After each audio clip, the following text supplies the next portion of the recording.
الحمد لله وكفى والصلاة والسلام على سيد الأنبياء أما بعد فأعوذ بالله من الشيطان الرجيم بسم الله الرحمن الرحيم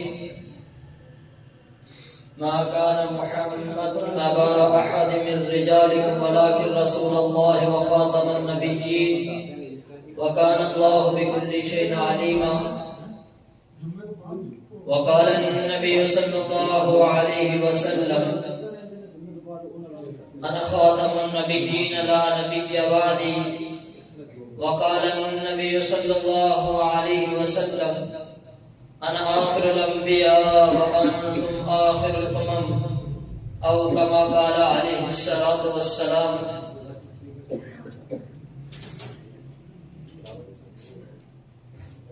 میری شکر ہو ابتدا ہو تیری حمد کرتے کرتے، میری شکر ہو ابتدا ہو تیری حمد کرتے کرتے، میری شام انتہا ہو تیری حمد کرتے کرتے.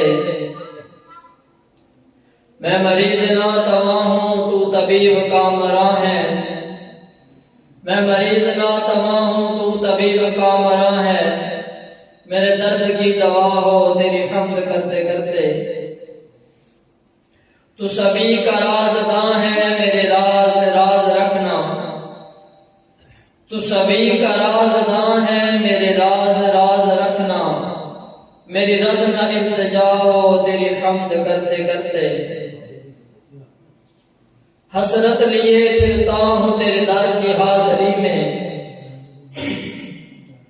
حسرت لیے پھرتا ہوں تیرے در کی حاضری میں، میرے تن سے روح جدا ہو تیری حمد کرتے کرتے. میرے واجب احترام قابل ساز احترام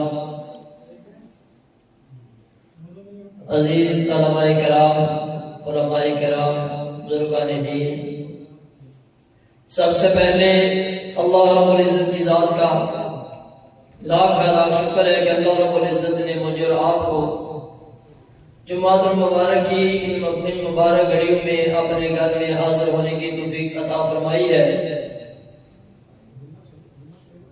دعا ہے کہ رب کائنات مجھے اور آپ کو اخلاص استقامت کے ساتھ اپنے سچے دین کو سمجھنے کی، عمل کرنے کی، آگے بڑھانے کی توفیق عطا فرمائی رکھے.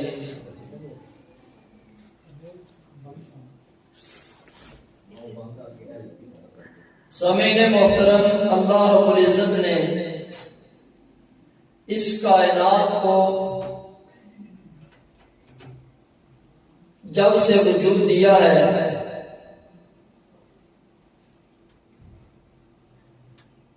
اور جب تک اس کا وجود رہے گا،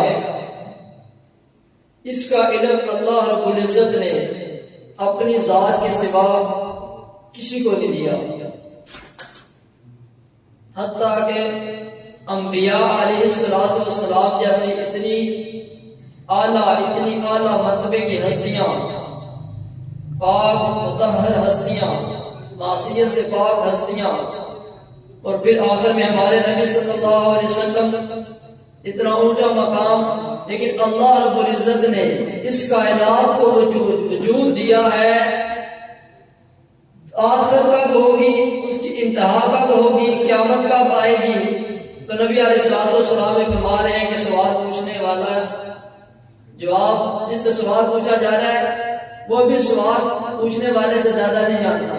کہ اللہ نے علامات قیامت مجھے بتائی ہے، لیکن اس کائنات کی انتہا کب ہوگی، قیامت کب آئے گی، اس کی علامات بتائی ہیں لیکن اس کی انتہا نہیں بتائی. اور اللہ رب العزت جب چاہیں گے تو سامعین محترم، اس کائنات کے اندر اللہ رب العزت نے حضرت انسان کو ایک بہت تھوڑے سے وقت کے لیے، مختصر وقت کے لیے بھیجا ہے. دنیا کے اندر عقل انسانی نے ایک فیصلہ کیا ہے کہ دنیا کی ہر چیز با مقصد ہے، دنیا کی کوئی چیز بے مقصد نہیں ہے. یہ ایک اسپیکر کی مثال لے لیں. اب اس کا مقصد کیا ہے؟ اس کے وجود کا، اس کے وجود کا مقصد ہے کہ میری آواز آپ تک پہنچانا، دور تک پہنچانا. انسانی عقل کا تقاضا، انسانی عقل کا فیصلہ کہ انسان کی تخلیق فضول نہیں، بے مقصد نہیں. تو اللہ رب العزت نے جس انسان کو ایک ایسے سانچے کے اندر کہ اس سانچے کی بھی اللہ رب العزت نے قسمیں اٹھائی، والتین والزیتون وطور سینین وہذا البلد الامین لقد خلقنا الانسان فی احسن تقویم، کہ 4 قسمیں اٹھا کر اللہ نے حضرت انسان کیا جس سانچے کے اندر تخلیق کی کہ میں نے اچھے اور خوبصورت اعلیٰ احسن سانچے کے اندر انسان کی تخلیق کی۔ انسان کی بنائی ہوئی چیز میں مقصد نہیں تو اتنی بڑی کائنات جو اللہ رب العزت نے بنا کر انسان کے لیے بنا دی، انسان کے لیے مسخر کر دی، اس کی خدمت میں لگا دی، تو کیا یہ ساری کائنات اور حضرت انسان کا مقصد نہیں ہے؟ انسان کی زندگی کا مقصد ہے۔